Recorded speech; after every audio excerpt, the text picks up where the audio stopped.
Hello everyone, Chuckles here. I did exactly what I said I was going to do.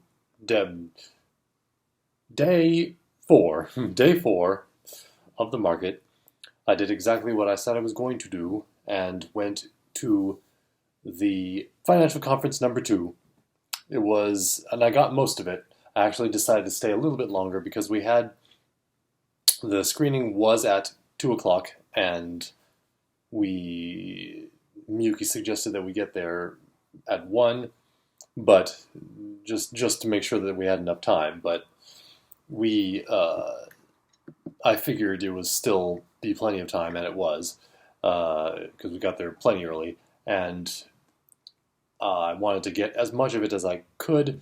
And the thing that they were doing was, in financial conference number 2, was the first segment was a bunch of financiers, more industry stuff, like what's going on with budgets and how financing works nowadays, blah, blah, blah.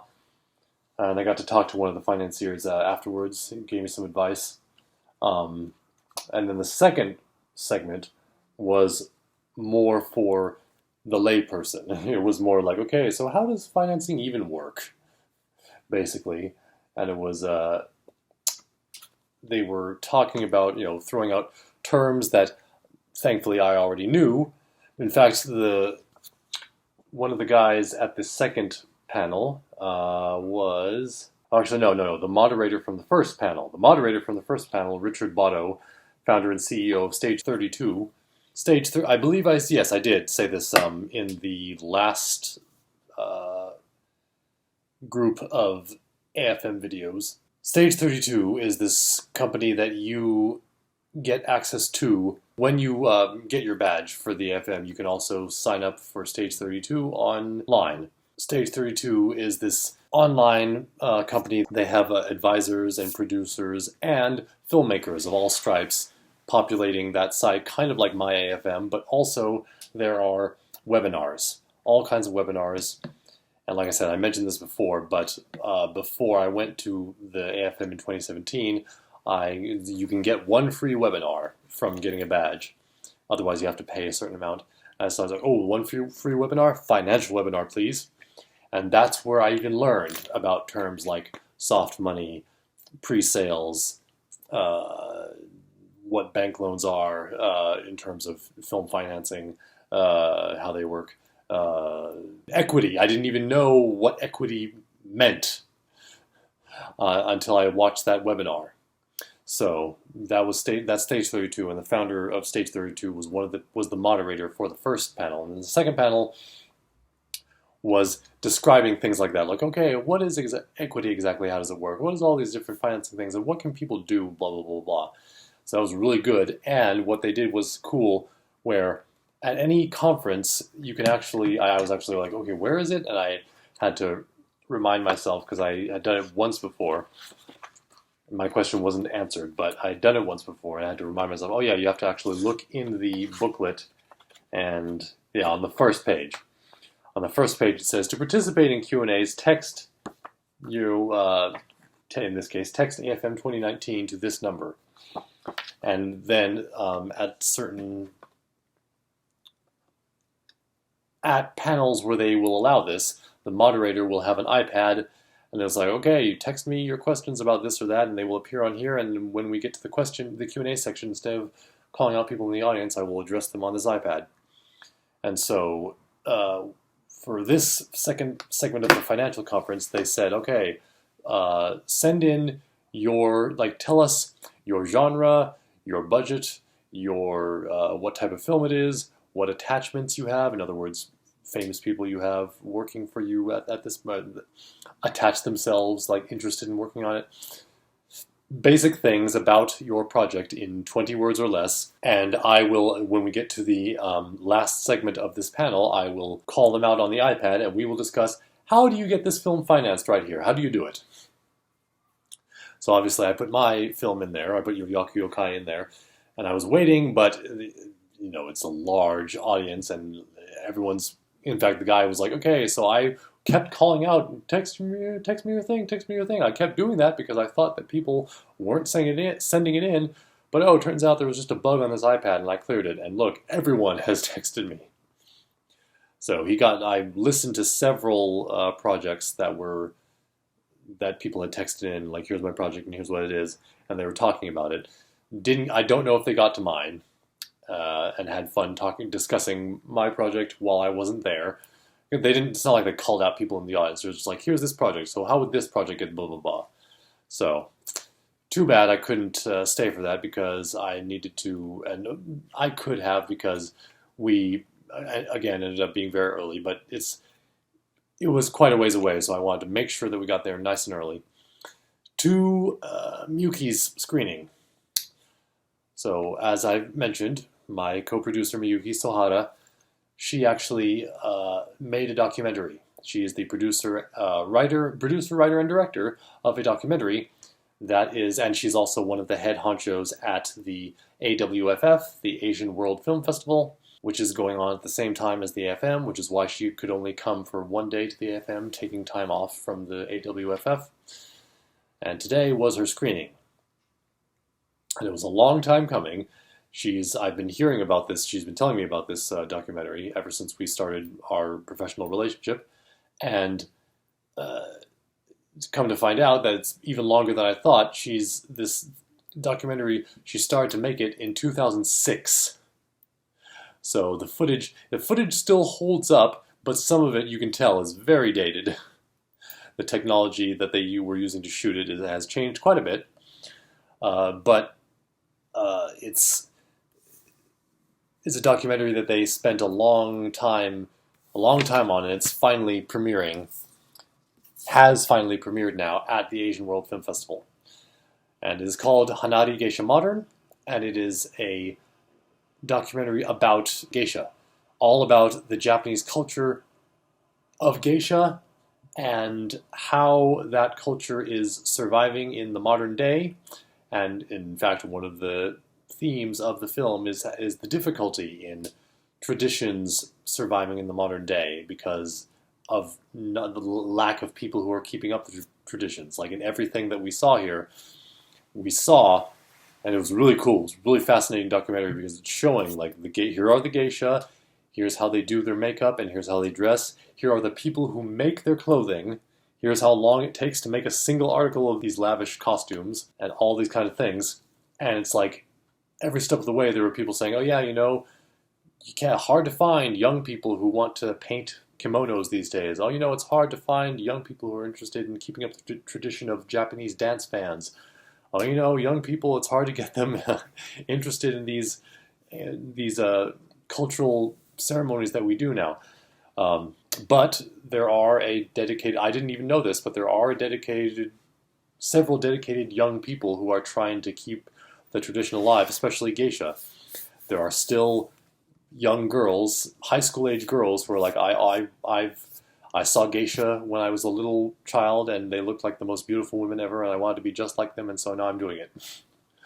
And what I didn't realize is that the only thing I knew about geisha were the aesthetics. That's basically it. I knew that they were artists, let's say, practitioners of the arts, music, dance, and all that, and that they were renowned for being beautiful, and that they hung out with they were companions to rich Japanese warlords, and in the more modern day businessmen and all that kind of stuff. But besides that, I really didn't know like what their world was like, and especially I didn't know that there are, at least in the Kyoto, because it's focused on the Kyoto region, and in the Kyoto region there are two types of geisha. Was this just the Kyoto region, or was it like everywhere that there are those two types of geisha? I don't know if they're exist everywhere, but they only focused on Kyoto. Yeah, they focused on the Kyoto region, and they focused on the Maiko and the Geiko. Little girls, until like I don't remember what the cutoff. I don't think they said what the cutoff date was. It's just like you can't be too old, but it's like you have to be fairly. It's one of those things that you have to be young when you start. It's like kind of like gymnastics, something that you start them really young because it's you need to. It takes a lot of dedication, and a lot of practice, and a lot of work, and you grow into it. And so little girls can start their training to become a maiko. You have to do training to become a maiko, which is a geisha in training. So when you are a maiko, you start to wear the costumes, you start to wear the makeup. It's different than a full-on geiko, because that's the geisha that everyone knows, the ones who sing and dance and do all this stuff. Those are geiko, the geisha who have graduated from being a maiko and perform the kurogami, black hair. They perform the black hair dance, the kurogami. That is the dance that you perform when you have become a geiko. And so we're learning about all this stuff, and we're meeting all these geisha in various levels and learning all about it. And it was really cool. It was, Miyuki wants it to be in fact, the sound, the woman in charge of post-production sound, who Miyuki actually introduced me to, or at least like got her interested in my project as well. She was saying that she asked Miyuki, "What do you want this to be for Japanese people, or do you want it to be for the world?" And the purpose that Miyuki wants this documentary to be is to introduce this culture to America and to other parts of the world, to Europe and everywhere else, as well as being a time capsule of this culture. And so things like music choice, which I was like, as I'm watching, there's all this traditional music with the traditional Japanese instruments and the singing and the no theater and all that, but then you'll have like this like modern pop sounding music coming in, and like, that's really odd. But they explained afterwards, it's like, we want foreigners to watch this, and this, because they show like really like full segments of like plays in which there are the singing and dancing and the movement and then full on dances and songs, and so it's very it can be in certain segments very slow paced. And so like, oh, we know people are, these foreign people who watch this are gonna fall asleep, so let's like jazz it up with some music there. So I was like, oh, okay, that makes sense now. Especially when it got to a segment like, even though I was very enthralled by this and I was really enjoying seeing everything portrayed, seeing the geisha, learning about all this stuff, these terms that I'd never known, all the beautiful culture and stuff like that. It was because of the slow pace of the songs and the movement and the music. It was a certain point I was starting to nod off, but then it was the perfect place to put this. One of the main geisha that they focus on, Makoto, it showed her doing jazz performances all over the world, because she is a geisha, but also she has decided that she will dedicate herself not only to those arts, but to the art of different kinds of music, jazz in particular for her, and going all over going to America, going to Europe, Brazil, wherever else. And so they got to that point where all this jazz music comes in. I was like, oh, okay, I'm back, I'm awake now. So I understood then why they were doing that. And I wish that they had focused. Of course, this is I think it's pretty sure it's like a Japanese mindset versus an American mindset, because it's like collectivism versus individualism. I wish that they had focused on Makoto and had her be basically the through line for the documentary. Like, we go to all these different segments talking about all these different things, but we always bring it back to Makoto as she journeys through this whole thing. That's what I would have done if I had made this documentary. But again, that's a very different mindset.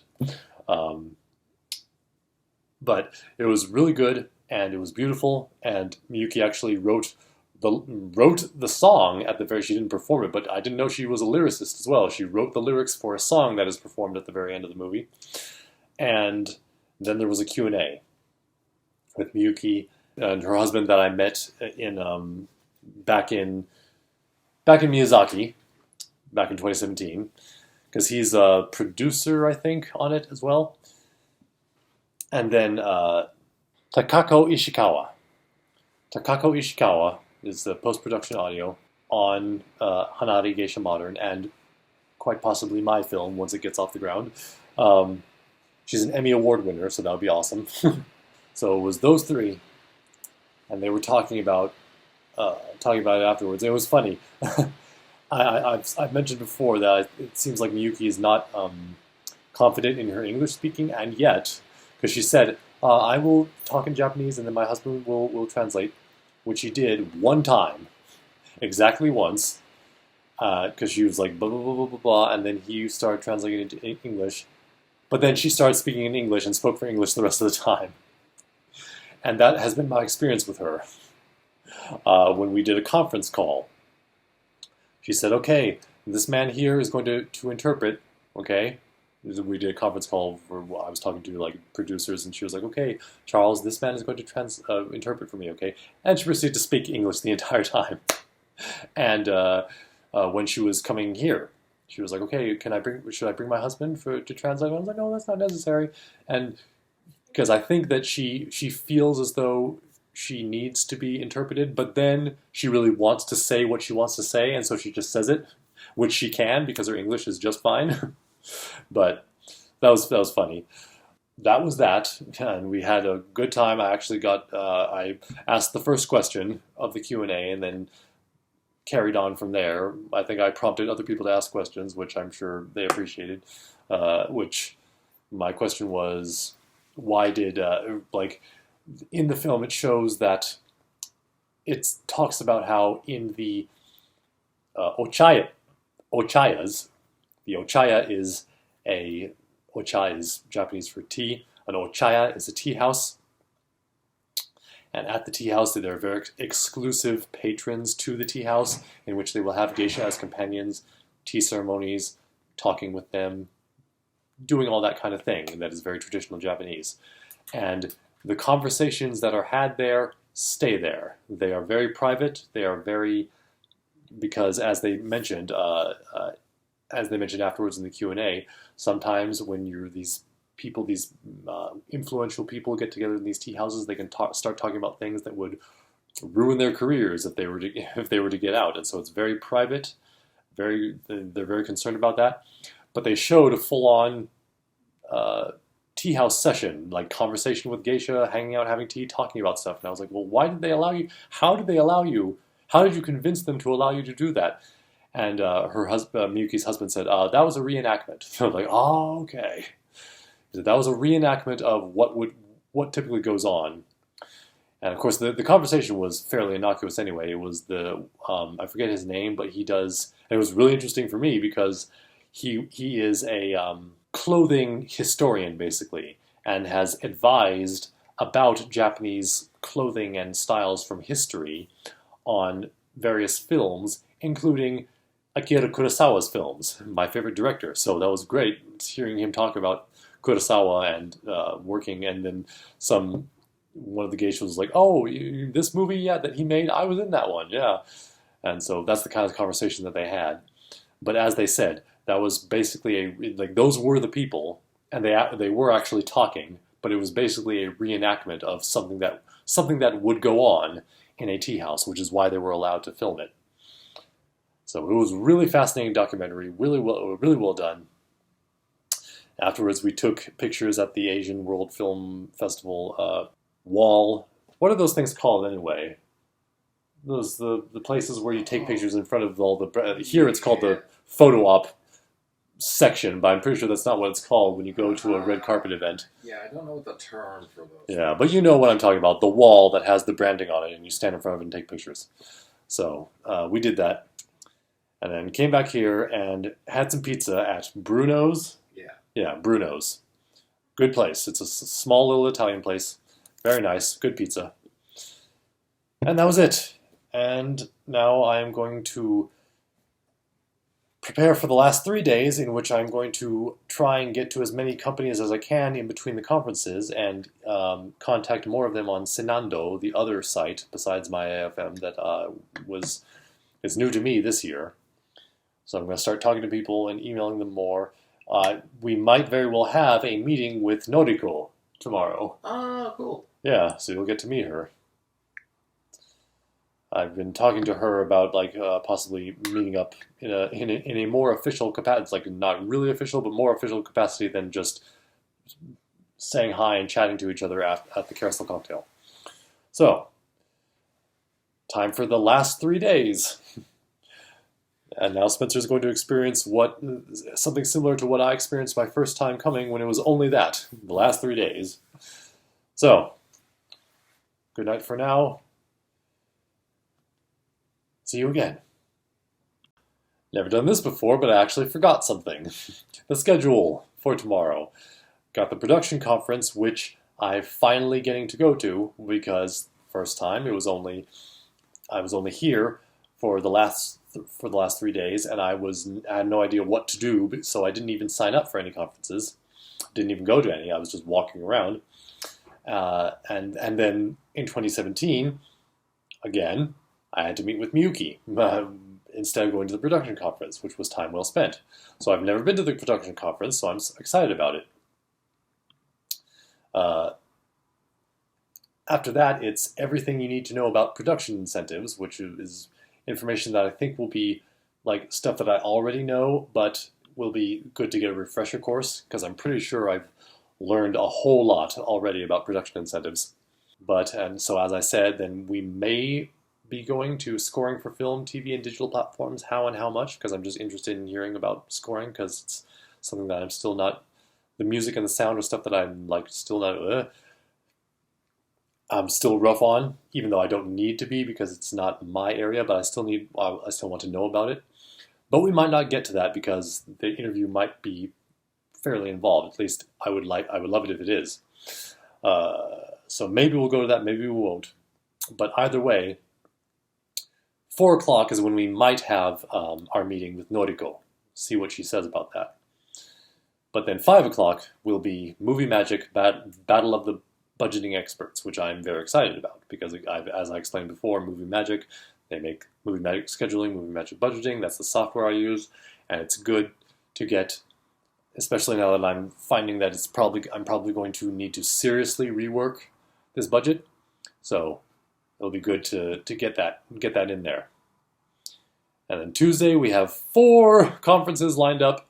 No meetings as of yet, but we'll see how that goes. So that's it now.